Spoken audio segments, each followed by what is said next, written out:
உங்க அண்ணன் சொல்றா, சொல்லு. நீதானே உன் மாமா? Halo geng, selamat datang kembali di Magenta Film. Di video kali ini kita akan mengulas kisah yang sangat-sangat menyedihkan, yaitu film Jai Bhim. Katanya film ini diambil dari kisah nyata loh. Film ini mengisahkan kaum kasta rendah yang mencari keadilan karena telah dituduh mencuri. Banyak penyiksaan yang dilakukan kepada kaum tersebut. Bahkan kepolisian yang seharusnya memberikan keadilan dan ketentraman kepada masyarakat pun justru menjadi dalang dalam kejahatan ini. Lalu bagaimana nasib kaum tersebut? Seperti apakah jahatnya para polisi itu? Kalian penasaran? Tonton videonya sampai akhir dan temukan keseruan ceritanya. Suatu hari di desa terpencil hiduplah masyarakat kecil yang didominasi warga kasta rendah. Beberapa di antara mereka ada Kanu yang dikenal sebagai pawang ular. Ia memiliki istri yang sedang hamil bernama Sengeni dan anak gadis yang bernama Ali. Kanu juga memiliki adik yang bernama Iru dan Paca dan juga keponakan yang bernama Mosa. Di desa mereka juga terdapat guru yang baik hati dan mulia yang bernama Rea. Rea mengajari para warga untuk membaca dan mengenal angka. Saat proses belajar mengajar, terdapat suatu momen di mana Iru mengerti makna angka 8, tetapi ia tidak mengetahui tulisan angka 8 itu seperti apa. Suatu hari, di rumah ketua desa ada seekor ular. Pembantu di rumah itu memanggil Kanu untuk menangkapnya. Kanu langsung bergegas ke rumah ketua desa itu. Di dalam kamar itu ada lemari yang isinya uang dan perhiasan. Namun Kanu tidak tertarik sama sekali dan tetap fokus menangkap ular. Akhirnya ular itu pun berhasil tertangkap dengan mudah.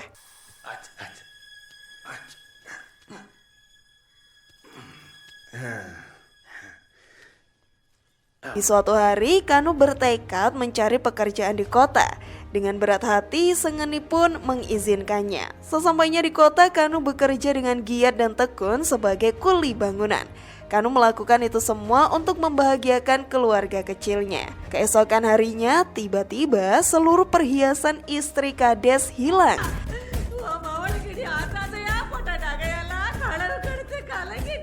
Ketua desa itu melaporkan hal ini kepada polisi. Polisi yang bernama Murti segera datang dan menelusuri TKP. Tim forensik pun menemukan sidik jari Kanu di lemari penyimpanan emas itu.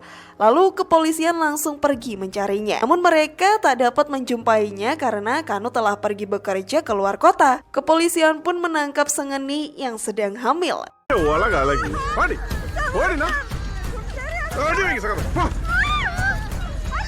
Kepolisian juga menangkap Iru, Mosa, dan Paca karena diduga menyembunyikan perhiasan itu. Mereka berempat kemudian dimasukkan ke dalam penjara. Di dalam penjara mereka berempat terus disiksa oleh polisi yang bernama Murti dan Vira. Tak lama kemudian kepolisian menemukan Kanu di luar kota dan langsung menyerahkannya ke penjara. Mereka terus menyiksa dengan memukul Kanu agar Kanu mengakui kalau dia telah mencuri perhiasan.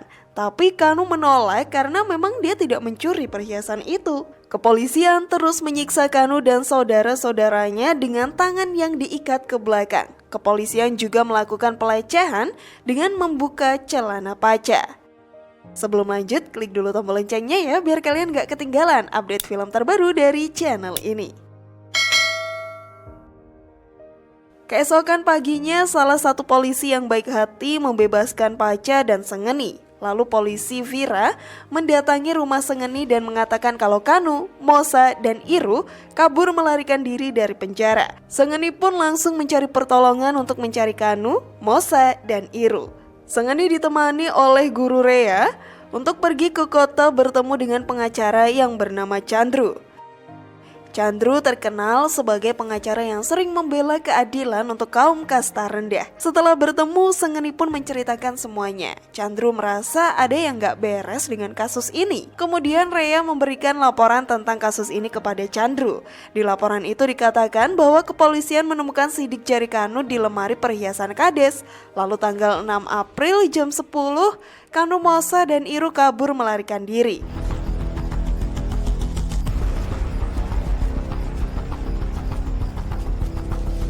Ada salah satu pemilik warkop mengatakan pernah melihat mereka bertiga kabur naik bis. Dokter dan pemilik apotek juga mengatakan hal yang sama. Lalu pemilik toko perhiasan pun mengatakan kalau pernah menerima perhiasan dari Kanu.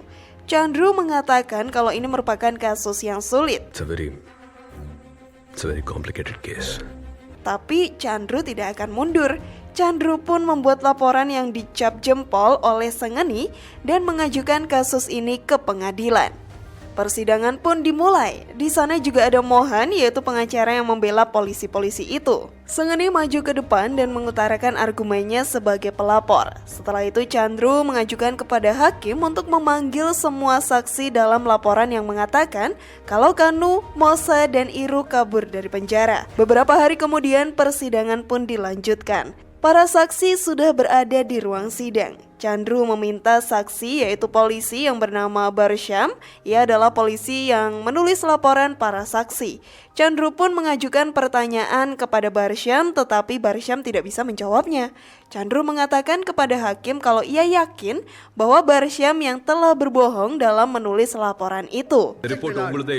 Di laporan itu tertulis bahwa sebelum kabur dari penjara mereka bertiga pergi ke klinik dokter yang berjarak 2 km dari kantor polisi. Lalu mereka bertiga pergi lagi ke apotek yang berjarak 1 km dari pos polisi. Hal itu sangat tidak masuk akal karena nggak mungkin seorang buronan berlalu lalang di depan kantor polisi. Dan ternyata tulisan tangan dalam laporan itu bukanlah tulisan Barsham, melainkan tulisan Vira. Kemudian Barsham pun mengakui kebohongannya. Dokter dan pemilik apotek juga mengakuinya. Hakim pun memutuskan untuk memenjarakan para saksi yang telah berbohong. போய் சாட்சி சொன்ன 2 பேருக்கும் 6 மாசம் jail sentence. Persidangan selanjutnya pun dimulai. Kali ini Mohan yang memulai untuk menyatakan argumentasinya. Saksi pihak Mohan yaitu pemilik warkop yang mengatakan kalau mereka bertiga kabur naik bis ke arah provinsi Kerala. Mohan juga mendatangkan saksi lagi yaitu majikan Iru yang bernama Farah.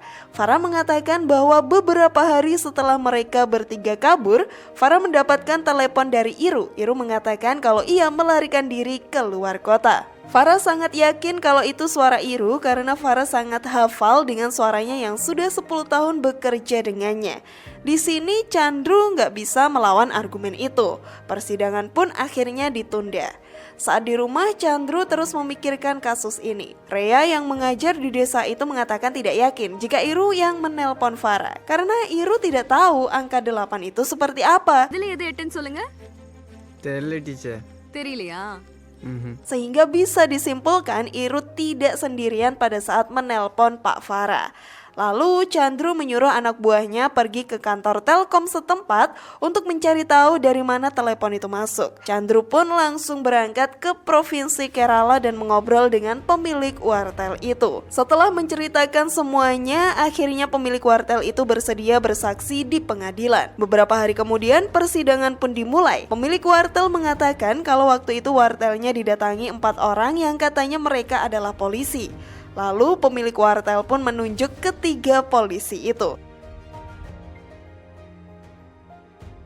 Kemudian Chandru menyuruh Murti maju ke depan. Murti yang sudah terlanjur malu akhirnya mengakui bahwa merekalah yang memaksa Iru untuk menelpon Pak Farah di wartel. Chandru pun akhirnya mengajukan kepada hakim agar polisi jujur yang menangani kasus ini hingga tuntas. Polisi jujur itu adalah seorang kapolsek bernama Semi. Besok paginya tiba-tiba Chandru mendapat laporan tentang penemuan mayat yang diduga adalah Kanu. Kepolisian di sana mengatakan kalau mereka menemukan mayat itu di pinggir jalan tanggal 7 April lalu. Di sisi lain bukti-bukti mulai diperlihatkan. Kebenaran pun akan segera terungkap dan pihak Mohan semakin terpojok. Akhirnya Murti menceritakan semuanya kepada Mohan. Jadi waktu itu Kanu, Mosa, dan Iru disiksa habis-habisan karena mereka tidak mau mengaku. Karena emosi, Murti menendang dada Kanu hingga jatuh dan sejak saat itu Kanu tidak bernafas lagi.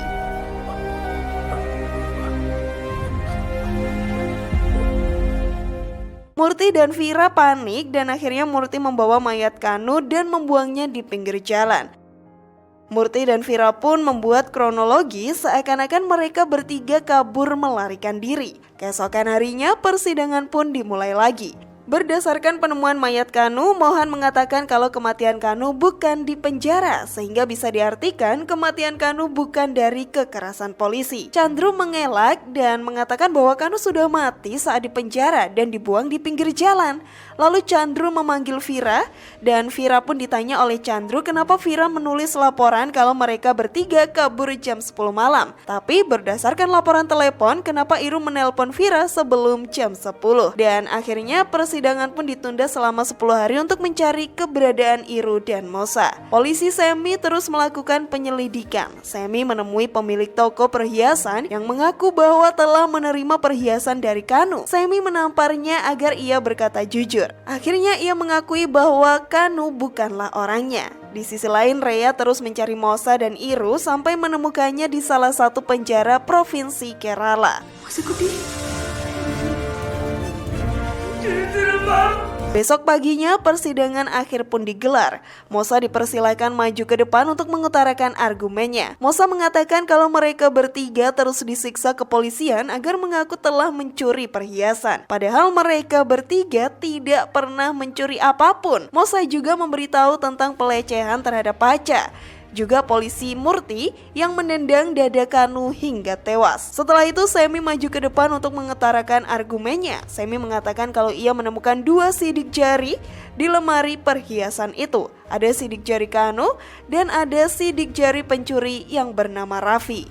Semi juga sudah bertemu dengan pemilik toko perhiasan kalau sejujurnya pemilik toko perhiasan itu menerima perhiasan dari Raffi. Mohan menyangkal semuanya dengan mengatakan kalau pernyataan itu tidak ada hubungannya dengan kematian Kanu dan mereka juga tidak punya bukti otentik bahwa sepatu itu adalah sepatu Murti. Chandru pun akhirnya memberikan argumen lagi kalau hasil penelusuran di TKP terdapat jejak sepatu yang sama persis dengan jejak sepatu Murti. Jejak mobil yang ditemukan di sekitar mayat juga sama persis dengan jejak mobil milik kantor tempat Murti bertugas. Argumen Chandru itu pun dilanjutkan oleh pernyataan Semi. Semi mengatakan dengan berat hati kalau dalang pencurian ini adalah Murti. Murti menuduh Kanu sebagai pencurinya, kemudian Kanu terbunuh di kantor polisi. Setelah itu pengadilan pun ditunda sementara waktu. Semua orang menunggu hasil keputusan hakim dan beberapa jam kemudian akhirnya hakim memutuskan bahwa Kanu tidak terbukti bersalah dan cerita pun akhirnya berakhir. Film ini ditutup dengan Sengeni yang menerima kompensasi dari pemerintah daerah sebesar 60 juta rupiah dan mendapatkan sertifikat resmi setengah lahan di desanya. Namun Sengeni tetap saja sedih menyesali nasib suami tercintanya.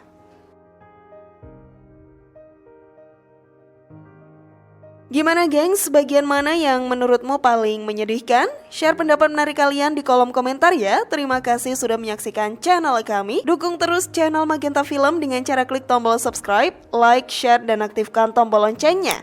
Sampai jumpa di video berikutnya. Jangan lupa tonton video-video yang lainnya ya.